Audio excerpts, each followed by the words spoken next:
तो जैसा कि लास्ट एपिसोड में हमने देखा था कि जू यूरोंग और चांगशेंग ने एक साथ मिलकर एल्डर जाओ दोफू की स्लैश को फेस किया। उनकी विल पावर से एल्डर जाओ दोफू की लेगेसी उन्हें हासिल हो गई थी, मगर तब तक जाओ दोफू की टूम कोलैप्स होने लगी, जिसके चलते डीमंस ने इन दोनों के साथ काफी फियर्स बैटल की, जिसमें चांगशेंग जाओ दोफू की लेगेसी सोर्ड पुल का यूज करता है। उसने वहाँ पर कई सारे एंशिएंट सोर्ड्स को समन कर लिया था और फिर उसने अलग अलग सोर्ड आर्ट का यूज करते हुए डीमंस के तीनों जनरल्स का खात्मा कर दिया, जिसके चलते डीमन प्रिंसेस अब नान के अकेली बची थी।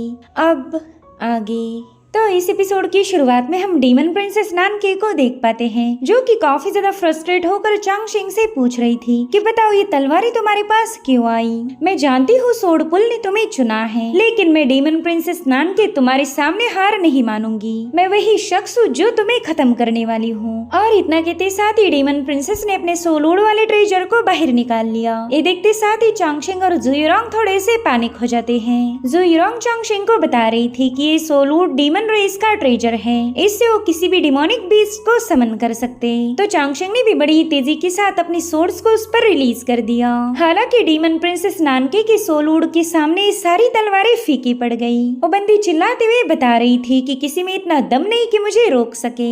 वेल यहाँ पर डीमन प्रिंसेस नानके ने सोलूड ट्रेजर के सामने अपनी सोल को ऑफर किया, तो इस ऑफर को सोलूड ने भी एक्सेप्ट कर लिया, जिसके चलते आसमान में एक विशालकाय धर्मा फॉर्म अपीयर हो गया। उसके आते साथ ही वो पूरा इलाका शेक हो रहा था। वही दूसरी तरफ हम जेंगशु को भी देख पाते हैं, जो कि जियान को अपनी पीठ पर कैरी करते हुए ग्रासलैंड से बाहर आ रहा था। उन्हें भी इस धर्मा फॉर्म का प्रेजेंस महसूस हुआ। वेल इस धर्मा फॉर्म को पिकॉक आइलैंड मास्टर कहा जाता था। भले ये पिकॉक मास्टर काफी ज्यादा पावरफुल है, मगर यहाँ पर चांगशेंग के लिए एक प्लस पॉइंट था। डीमन प्रिंसेस नानके अभी भी इस पिकॉक मास्टर के अंदर अपनी सोल को इन्फ्यूज नहीं कर पाई थी। वो चांगशेंग से कहती है कि थोड़ी देर पहले तुमने मेरी इंजुरी के बारे में एकदम सच कहा था। मेरी सोल में कुछ तो गड़बड़ी है और मेरे डिवाइन सोल में गड़बड़ी होने की वजह से मैं इस सोल वुड को कंट्रोल कर सकती हूँ। ये वीकनेस ही मेरी ताकत है। इधर चांगशेंग समझ गया था कि शायद डीमन लॉर्ड ने जानबूझकर इस बंदी को यहाँ भेजा, क्योंकि ये सिर्फ अकेली ही सोल वुड को कंट्रोल कर सकती थी। वहीं पर डीमन प्रिंसेस उससे कहने लगी कि सोल वुड की ताकत अब मेरे पास आ चुकी है, इसलिए जाओ गार्डन में ऐसा कोई नहीं जो मेरा मुकाबला कर सके। तो चलो फिर अब तुम सभी लोग मरने के लिए तैयार हो जाओ। और इतना कहते साथ ही डीमन प्रिंसेस ने पिकॉक मास्टर की बॉडी से गोल्डन थ्रेड्स को रिलीज कर दिया। साथ ही साथ उसकी हेल्प करने के लिए वहाँ पर कई सारे डिमोनिक बीस्ट भी पहुंच चुके थे, क्योंकि ये सभी बीस्ट सोलवुड के गुलाम हैं। इधर जू यूरोंग चांगशेंग को बता रही थी कि इन गोल्डन थ्रेड से थोड़ा सा बच के रहना। तो चांगशेंग ने भी अपनी सोर्ड की मदद से गोल्डन थ्रेड से खुद को डिफेंड करना शुरू कर दिया। साथ ही साथ वो येलो अम्ब्रेला को एज ए शील्ड इस्तेमाल करते हुए खुद को बचा लेता है, मगर तब तक डीमन प्रिंसेस की गोल्ड थ्रेड्स ने वहाँ मौजूद हर एक डिमोनिक बीस्ट को जकड़ लिया। यहाँ पर चांगशेंग उसे बता रहा था कि इस पिकॉक मास्टर को समन करना तुम्हारी बिल्कुल भी चालाकी नहीं थी, इससे तो तुम्हारी डिवाइन सोल कमजोर पड़ेगी। क्या सिर्फ मुझे मारने के लिए तुम अपनी जान देना चाहती हो? जिस पर डीमन प्रिंसेस बताने लगी कि जाओ गार्डन में मेरा आने का बस एक ही मकसद था, हर एक जीनियस का खात्मा करना। साथ ही मुझे जाओ दूफू की लेगेसी को भी हासिल करना था, ताकि आगे चलकर हमारी डीमन रेस पावरफुल बन सके। तो उसके लिए मैं अपनी जान भी देने के लिए तैयार हूँ। डीमन रेस के उद्धार के लिए मैं इतना तो कर ही सकती। और इतना कहते साथ ही प्रिंसेस ने अपने सोलूड की पावर का यूज करते हुए वहाँ मौजूद डिमोनिक बीस्ट को कंट्रोल करना शुरू कर दिया। हजारों की तादाद में वो डिमोनिक बीस्ट चांगशेंग पर अटैक करने के लिए उसकी तरफ आगे बढ़ रहे थे। साथ ही प्रिंसेस उससे कह रही थी कि तुम्हारे पास तो पुराने जमाने की टूटी फूटी तलवारें हैं, क्या तुम्हें वाकई ऐसा लगा था कि इन तलवारों के दम पर तुम मुझे मार पाओगे? जो सुनते साथ ही चांगशेंग ने अपने डिवाइन सेंसेस को एक्टिवेट कर लिया। वो प्रिंसेस से कह रहा था, हाँ इसी के दम पर मैं तुम्हें मार सकता हूँ। ये सारी तलवारें काफी ज्यादा पुरानी हैं। ये बैटलफील्ड छोड़कर अपने घर आराम करने गई थी। जाओ दूफू का सोर्ड पुल ही इनका घर बन गया, मगर एक तलवार का असली घर है बैटलफील्ड। तो आज ये अपने असली घर में वापस आ गई। मैं इन सभी तलवारों से रिक्वेस्ट करूंगा कि एक डीमन को मारने में मेरी मदद करे। और जैसे ही चांगशेंग ने इन सोर्ड्स को समन किया, वहाँ पर मानो तलवारों का तूफान आ गया। न जाने कितनी सारी तलवारें उसके आसपास रोटेट हो रही थी। और अब उन सारी तलवारों ने उन डिमोनिक बीस्ट का खात्मा करना शुरू कर दिया। सोल लॉर्ड ने जितने भी बीस्ट को समन किया था उस सारे के सारे इन तलवारों के चलते मारे जाने लगे। ये सब देखकर डीमन प्रिंसेस को चांगशिंग पर काफी ज्यादा गुस्सा आ रहा था और अब अपना काम खत्म करते साथ ही सारी तलवारें चांगशिंग के पास वापस पहुंच गई। मगर तब तक डीमन प्रिंसेस ने वहां पर और भी डिमोनिक बीस्ट को समन कर लिया था। उन्हें चिल्लाते हुए बताने लगी कि जल्दी से इस बंदे का खात्मा कर दो, जिसके चलते चांगशिंग ने एक बार फिर से अपनी सोड पुल की तलवारों को रिलीज किया और तलवारें समंदर की लहर जैसे इन बीस्ट पर टूट पड़ी थी। और ये सीन वाकई कमाल का है। उन तलवारों ने बड़ी तेज रफ्तार के साथ अपने सामने आने वाले हर एक डिमोनिक बीस्ट का खात्मा कर दिया। वहाँ पर तो मानो इन बीस्ट के लाशों के ढेर लगे थे। और अपनी इस तबाही को देखते साथ ही डीमन प्रिंसेस का गुस्सा 7वें आसमान पर पहुंच गया। वो कह रही थी कि तुम तो सोड पुल को काफी अच्छे से यूज कर पा रहे हो। सोड पुल में हजारों तलवारें मौजूद है और हर एक सोड को यूज करने के लिए अलग अलग आर्ट का इस्तेमाल करना पड़ता, तो फिर तुम इतनी सारी आर्ट को कैसे जानते हो? जिस पर चांगशिंग कहने लगा कि आम लोगों के मुकाबले मैंने काफी ज्यादा पढ़ाई की है। खैर मैं यहाँ मौजूद हर एक तलवार का यूज कर सकता हूँ, इसलिए तुम यूँ समझ लो कि तुम जाओ गार्डन की बैटल को हार गई। मगर डीमन प्रिंसेस अभी भी हार मानने के लिए तैयार नहीं थी। उसने अपने एक और बीस्ट को वहाँ पर समन किया था, जिसकी आवाज पूरे जाओ गार्डन में गूंजने लगी। वेल इस आवाज को जेंगशु ने भी सुन लिया था। भले वो अपने सामने मौजूद किसी चीज को देख नहीं पा रहा था, मगर वो इस आवाज से ही समझ गया कि यहाँ पर एक ग्रेट डीमन पहुंच चुका है। दरअसल वहाँ पर एक एंशिएंट बर्ड आ गया था। इसे गोल्डन रॉक बर्ड कहा जाता था। जियान जेंगशु को बता रही थी कि ये परिंदा न जाने कितने ही सालों से जाओ गार्डन में कैद है। पता नहीं इस परिंदे को किसने अवेकन किया। जिस पर जेंगशु कह रहा था कि इसे किसने अवेकन किया, वो बंदा कौन है ये तो मैं नहीं जानता। मैं तो बस ये जानता हूँ कि तुम्हें सेफली जाओ गार्डन के बाहर ले जाना है। मुझे कुछ भी करके इस बैरियर का एंट्रेंस ढूंढना पड़ेगा। वही दूसरी तरफ गोल्डन रॉक बर्ड सीधे चांगशिंग के सामने पहुंच चुका था। उसने वहां आते साथ ही अपनी पावरफुल ऑरा को रिलीज करते हुए अपना डोमिनेंस साबित करने की कोशिश की। वहीं पर प्रिंसेस उसे बताने लगी कि गोल्डन रॉक बर्ड ऑलरेडी मेरी डिवाइन सोल के साथ फ्यूज हो चुका है, इसीलिए अब मरने के लिए तैयार हो जा। और इतना कहते साथ ही उसने अपने रॉक बर्ड को सीधे चांगशिंग पर हमला करने के लिए भेज दिया। इस पल में चांगशिंग कहने लगा कि टियानलिंग कॉन्टिनेंट में एक वॉर गॉड था, जिसने 8 नेशन को वाइप आउट करते हुए अपने बस एक ही सोर्ड स्लैश में गोल्डन रॉक बर्ड को घायल किया था। उस महान योद्धा का नाम था चेन शुआनबा। सो अब चांगशिंग उसी वॉर गॉड की सोर्ड को समन कर लेता है। इस टेक्निक को ड्रैगन रोअर कहा जाता था, जिसके चलते वहाँ पर कई सारी तलवारें फॉर्म हो गई। साथ ही साथ वहाँ पर चांगशिंग का ड्रैगन भी अपीयर हो चुका था। सो अब चांगशिंग उसी पर सवार होकर रॉक बर्ड की तरफ निकल पड़ा। यहाँ पर उसने अपने ड्रैगन को सीधे रॉक बर्ड पर रिलीज कर दिया था, जिसके चलते वहाँ पर काफी जोरदार क्लैश हो जाता है। मगर हम देख पाते हैं कि रॉक बर्ड पर इस अटैक का कोई असर नहीं हुआ। उल्टा उसने तो चांगशिंग की उस सोड को भी ब्रेक कर दिया था। साथ ही साथ डीमन प्रिंसेस भी उसे बताने लगी कि तुमने चेन शुआनबा की सोड का इस्तेमाल किया है। ये चेन शुआनबा एक लूजर था जो जाओ दूफू की तलवार के सामने मारा गया। उसकी सोड भी हजारों सालों पहले ही शैटर हुई थी, मगर चांगशिंग ने अपने पार्ट्स का इस्तेमाल करते हुए शैटर हुई सोड को दोबारा से जोड़ लिया। वो कह रहा था कि सोड जरूर से शैटर हुई है, लेकिन इसका सोड स्पिरिट अभी भी जिंदा है। और अब चांगशिंग ने इसी तलवार की एनर्जी का इस्तेमाल करते हुए अपने सी ऑफ कॉन्शियसनेस को पिघलाना शुरू कर दिया, जहाँ पर उसके डेस्टिनी स्टार की पावर थी। सो इस तरह से चांगशिंग ने अपनी डिवाइन पावर्स को भी एक्टिवेट कर लिया। अब उसके हाथ में एक नहीं बल्कि 2 तलवारें थी, जिसमें से 2 ड्रैगन्स अपीयर हो गए। वेल इस टेक्निक को रीइंकार्नेशन स्लैश कहा जाता था, क्योंकि चांगशिंग ने एक बार फिर से चेन शुआनबा की सोड को रीइंकार्नेट किया था। और अब चांगशिंग ने अपने दोनों ड्रैगन्स को सीधे रॉक बर्ड की तरफ रिलीज कर दिया। उसकी ये मूव काफी ज्यादा अमेजिंग थी। इन दोनों ड्रैगन्स ने एक साथ मर्ज होते हुए सीधे उस रॉक बर्ड पर हमला कर दिया था। साथ ही साथ ये दोनों तलवारें पिकॉक मास्टर के अंदर भी पियर्स हो जाती है, जिसके चलते डीमन प्रिंसेस भी घायल हो गई। उसके पिकॉक मास्टर पर न जाने कितने सारे क्रैक्स पड़ते हुए वो कोलैप्स होने लगा। Golden rock bird, peacock master और डीमन प्रिंसेस, इन तीनों की हालत खराब हो गई। साथ ही साथ चांगशिंग की सारी एंशिएंट तलवारें भी वहाँ पर स्टैब हो जाती है। उसी वक्त गोल्डन रॉक बर्ड अपने कॉन्शियसनेस को गेन करते हुए सीधे चांगशिंग के सामने पहुंच गया। उसे बता रहा था कि हम सारे बीस्ट उस प्रिंसेस के कंट्रोल में थे, लेकिन तुम्हारे उस हमले ने हमें उससे आजाद करवा दिया। तुम्हारा ये एहसान हम सभी बीस्ट पर उधार रहेगा। और इतना कहते साथ ही गोल्डन रॉक बर्ड वहाँ से रवाना हो गया। वहीं पर चांगशिंग ने देखा कि डीमन प्रिंसेस नाम के भी घायल होकर नीचे गिरने लगी। वो कह रही थी कि मेरे पास 100 लूड की पावर थी, तो फिर मैं ये मुकाबला कैसे हार सकती। थी। वो चांगशेंग से कहने लगी कि मैंने अपने फादर के लिए, अपने मास्टर के लिए और अपने डीमन रेस के लिए जो कुछ भी मेरे से बन सकता था वो सब किया, लेकिन फिर भी आखिरकार मेरी ही हार हुई। आखिर मेरे साथ ही ऐसा क्यों होता? साथ ही उसने देखा कि उसकी डिवाइन सोल डैमेज होने की वजह से अब उसकी पावर भी वैनिश होती जा रही। चांगशेंग ने तो उसे पहले ही आगाह किया था कि अगर उसने सोलवुड का ज्यादा इस्तेमाल किया तो उसकी डिवाइन सोल डैमेज हो जाएगी, मगर उस वक्त डीमन प्रिंसेस ने उसकी बातों पर ध्यान नहीं दिया।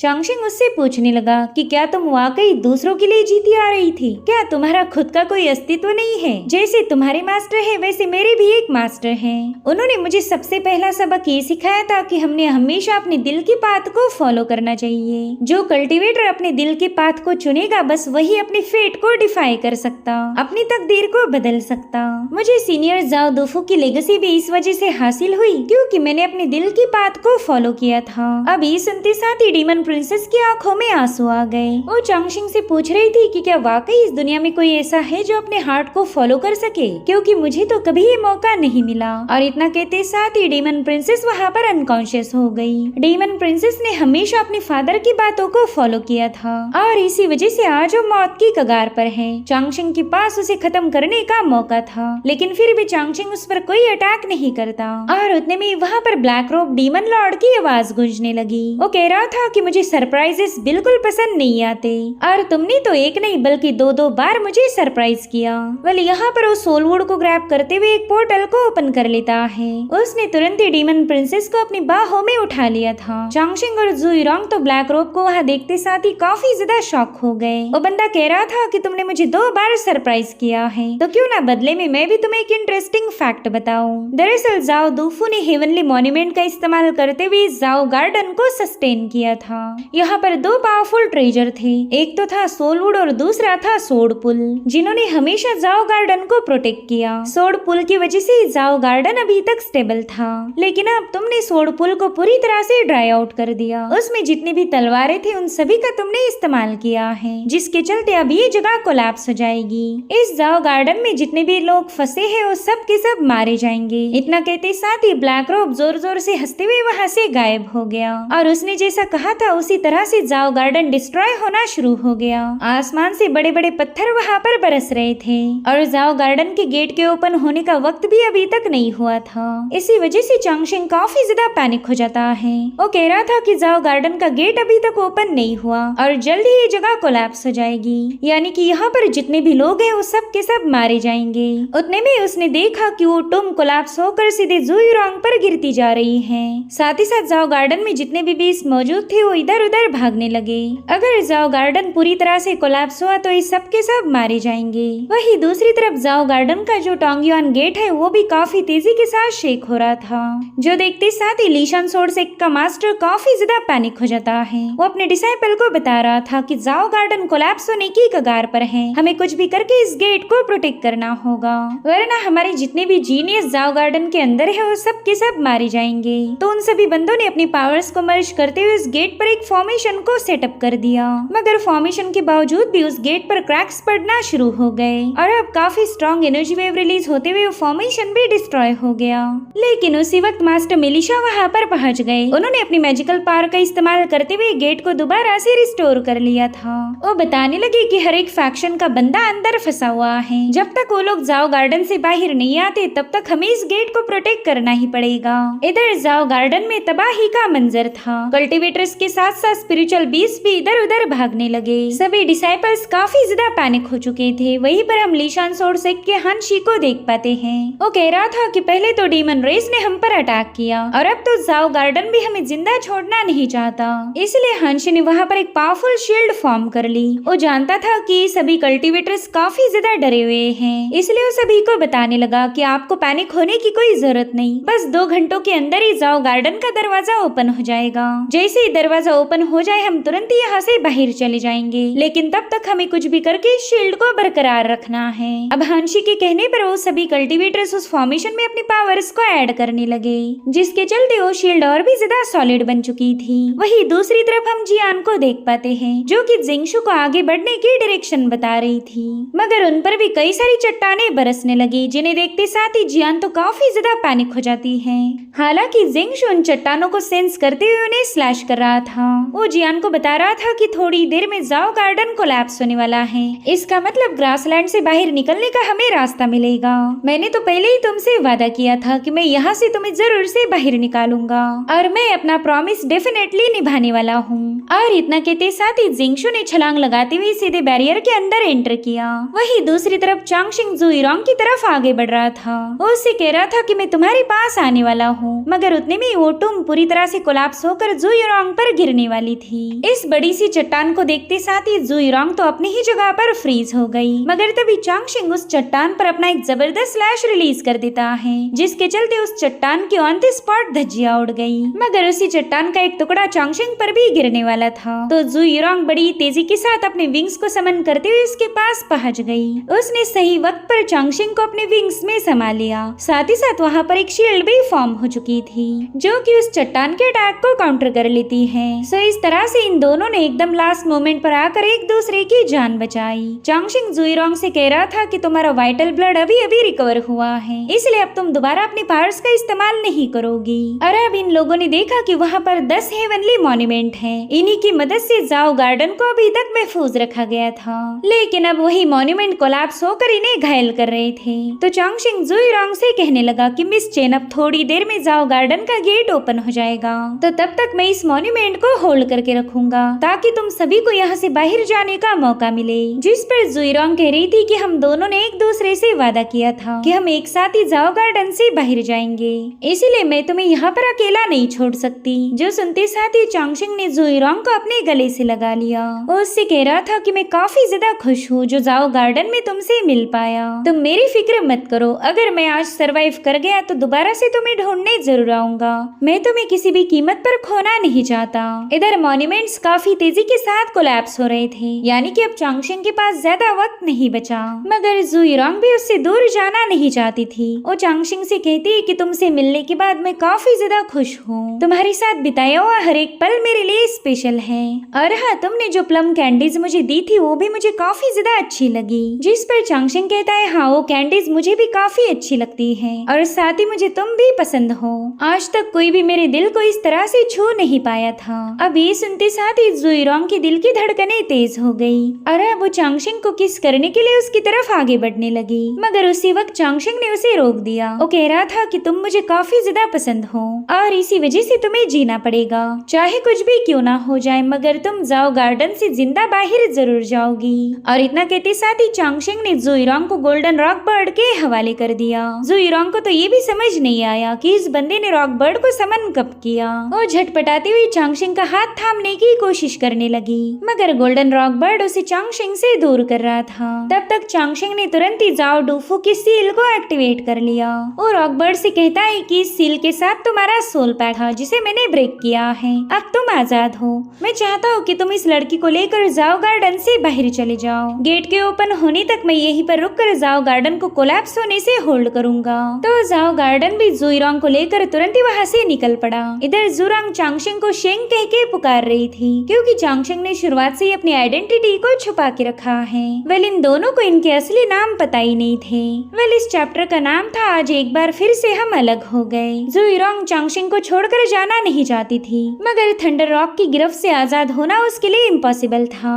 और अब चांगशिंग सीधे मॉन्यूमेंट की तरफ निकल पड़ा। वो कह रहा था कि मेरा नाम है चांगशिंग। मैंने कल्टीवेशन की शुरुआत ही इसलिए की थी ताकि मैं अपनी तकदीर को बदल सकूं। मुझे दुनिया बचाने का कोई शौक नहीं था, क्योंकि इस दुनिया का बोझ काफी ज्यादा है जिसे मैं उठा नहीं सकता। उस वक्त मुझे लगता था कि मैं इतना कमजोर हूँ कि खुद को भी बचा नहीं पाऊंगा, तो इस दुनिया को बचाने की बात तो दूर ही रही। लेकिन इस बात पर चलते हुए मुझे रियलाइज हुआ कि कुछ जिम्मेदारियों को हमें उठाना पड़ता है, चाहे वो रिस्पॉन्सिबिलिटी छोटी हो या बड़ी हो। और इसी वजह से मैंने फैसला लिया कि आज मैं इस दुनिया को बचाने की कोशिश जरूर करूंगा। हेवनली टैबलेट मुजोलियम में मैंने मॉन्यूमेंट्स की पढ़ाई की थी। उस वक्त मुझे सीनियर वांग जीशी की लेगेसी हासिल हुई। उन्होंने मुझे ब्लैक स्टोन गिफ्ट किया था, जो कि एक्चुअल में एक हेवनली स्क्रिप्ट मॉन्यूमेंट है। सो अगर मैं इस मॉन्यूमेंट का इस्तेमाल करके यहाँ पर एक फॉर्मेशन ओपन कर लूँ तो इस तबाही को थोड़ी देर के लिए होल्ड कर पाऊंगा। इस तरह से जाओ गार्डन का गेट भी ओपन हो जाएगा और सभी लोग फिर यहाँ से बाहर जा सकते हैं। सो इस तरह से चांगशिंग ने उस मॉन्यूमेंट को हवा में रिलीज कर दिया। साथ ही साथ सोडपुल की जितनी भी तलवारें थी वो सब की सब चांगशिंग के पास आ गई। उन्होंने एक फ्लो बनाते हुए अपनी एनर्जी को रिलीज करना शुरू कर दिया और अब उस ब्लैक मॉन्यूमेंट से काफी स्ट्रॉन्ग एनर्जी रिलीज होने लगी। चांगशिंग भी फॉर्मेशन को सेटअप करने के लिए पूरी तरह से तैयार था। वो कहने लगा कि डीमन रेस को हराने के लिए मैंने सोड पुल की पावर का इस्तेमाल किया। मेरी वजह से आज जाओ गार्डन कोलैप्स होने की कगार पर है, तो मैं सभी सीनियर्स से रिक्वेस्ट करता हूँ कि प्लीज इसे बचाने में मेरी मदद कीजिए। दरअसल वो इन सभी तलवारों की मास्टर्स से बात कर रहा था, इसलिए कुछ तलवारें तुरंत ही जाओ गार्डन में फैलने लगी। इनका काम था जाओ गार्डन में जितने भी लोग फंसे हुए उन्हें बाहर निकालने का। इधर जुइरोंग काफी ज्यादा मायूस थी और तभी उसे वो सोड फ्लो नजर आया और तुरंत ही समझ जाती कि शेंग सभी को बचाने की फिराक में है और इसी वजह से जुइरोंग की आंखों से आंसू बहने लगे। उसका ब्लड एसेंस पूरी तरह से खत्म हो चुका था, जिसके चलते वो चाहकर भी चांगशिंग की कोई मदद नहीं कर सकती, तो उसे अपनी इसी नाकामी पर गुस्सा आ रहा था। वही दूसरी तरफ हम चांगशिंग को देख पाते हैं, जिसने ब्लैक मॉन्यूमेंट का इस्तेमाल करते हुए वहाँ पर एक फॉर्मेशन सेटअप कर लिया और उसके ऐसा करते साथ ही वहाँ पर जितने भी 10 मॉन्यूमेंट थे वो अचानक से ही ग्लो होने लगे। यहाँ पर ऐसी एनर्जी रिलीज हो रही थी जो कि जाओ गार्डन के कोलैप्स को थोड़ी देर के लिए होल्ड कर सकती है। वेल, इस फॉर्मेशन को हेवनली स्क्रिप्ट मॉन्यूमेंट फॉर्मेशन कहा जाता था और जैसे ये एक्टिवेट हुआ चांगशिंग को वहाँ मौजूद हर एक बंदे का फेट नजर आने लगा, क्योंकि अब उन सभी बंदों की तकदीर चांगशिंग के साथ जुड़ चुकी थी। वो जिएंगे या मरेंगे इसका फैसला चांगशिंग के हाथ में था और चांगशिंग की भी यही ख्वाहिश थी कि सबके सब लोग यहाँ से बाहर चले जाएं। वही दूसरी तरफ हांशी ने जो शील्ड फॉर्म की थी उस पर एक बहुत बड़ा मीटियोर क्रैश हो गया, लेकिन हांशी ने अपनी सारी स्पिरिचुअल पावर का यूज किया था, जिसके चलते वो चट्टान शील्ड को ब्रेक नहीं कर पाती। हांशी को ये भी पता था कि चांगशिंग ने एक फॉर्मेशन एक्टिवेट करके जाओ गार्डन की तबाही को होल्ड किया है। वो कहता है कि चांगशिंग यहाँ पर इसलिए आया था ताकि अपनी डेस्टिनी को बदल सके। उसने खुद की तो नहीं मगर आज हम सबकी तकदीरों को बदल दिया। इधर चांगशिंग की तलवारें सभी बीस्ट को भी महफूज रख रही थी। चांगशिंग चाहता था कि आज यहाँ मौजूद हर एक बंदा सरवाइव करे और फाइनली जाओ गार्डन का दरवाजा अपीयर हो गया। आज यहाँ पर 7 दिन पूरे हो चुके थे और इसी वजह से गेट यहाँ पर अपीयर हो गया। तो हांशी इन सभी को बताने लगा कि अब फटाफट से इस गेट से बाहर चले जाओ, जो सुनते साथ ही सभी लोग गेट की तरफ रवाना हो गए। वही दूसरी तरफ हम जिंगशु और जियान को देख पाते हैं, जो कि जैसे तैसे ग्रासलैंड के बैरियर से बाहर आ चुके थे। वहीं पर हांशी उसे आवाज देते हुए कह रहा था कि जल्दी से गेट के पास पहुंच जाओ। जियान तो अपने सीनियर को देखते साथ ही काफी ज्यादा इमोशनल हो गई और उतने में वो बेहोश हो जाती है। जिंगशु तुरंत ही समझ गया कि जियान ने जबरदस्ती खुद को होश में रखा था, जबकि उसकी इंजरीज ने ऑलरेडी उसके ऑर्गन्स को डैमेज किया है। उस बंदी ने खुद को होल्ड करके रखा ताकि वो जिंगशु को आगे का रास्ता दिखा सके। इधर जिंगशु की आंखें डीमन जनरल के अटैक की वजह से अभी भी अफेक्टेड थी, जिसके चलते वो एज तक पहुंच नहीं पाता और फाइनली वो दोनों भी खाई में नीचे गिरने लगे। हालांकि जिंगशु ने जियान को होल्ड कर लिया। उससे कहता है कि मैंने तुमसे वादा किया था कि तुम यहाँ से जरूर से जिंदा वापस जाओगी, तो तुम्हें मेरे खातिर जीना होगा। और इसी वजह से वो जियान को एज की तरफ थ्रो करते हुए खुद ही खाई में नीचे गिरने लगा। सिर्फ जियान को बचाने की खातिर जिंगशु ने अपनी जान दांव पर लगा दी। उसे पता था कि वो मारा जाएगा, मगर इससे उसे कोई फर्क नहीं पड़ता। वहीं दूसरी तरफ हांशी ने जियान को कैच करते हुए वो सीधे गेट के बाहर छलांग लगा देता है। उसके पास इतना वक्त नहीं था कि वो जिंगशु को बचा सके, लेकिन उसी वक्त चांगशिंग की तलवारों का फ्लो वहाँ पर पहुंच जाता है। उन तलवारों ने जिंगशु को खाई से बाहर निकाल लिया था। वहीं दूसरी तरफ जुइरोंग भी गोल्डन रॉक बर्ड पर सवार होकर गेट के पास पहुंच गई और अब हम देख पाते हैं चांगशिंग को, जो कि उस फॉर्मेशन को एक्टिवेट रखने के लिए काफी ज्यादा स्ट्रगल कर रहा था। उसने देखा कि अब उसका फेट खत्म होने की कगार पर है। जिंदगी उसके हाथ से फिसलती जा रही थी, मगर चांगशिंग ने अभी भी फॉर्मेशन को होल्ड करके रखा है।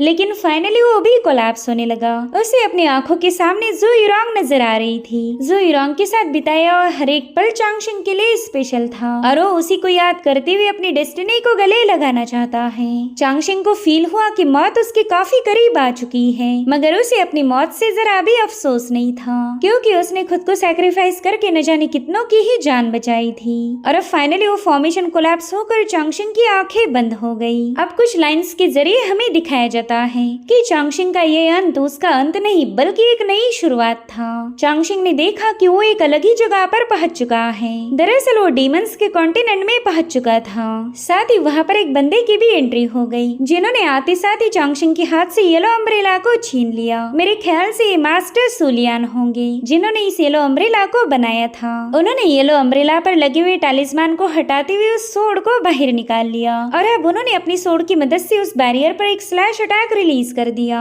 उनके इस अटैक को देखकर ही चांगशेंग हैरान था।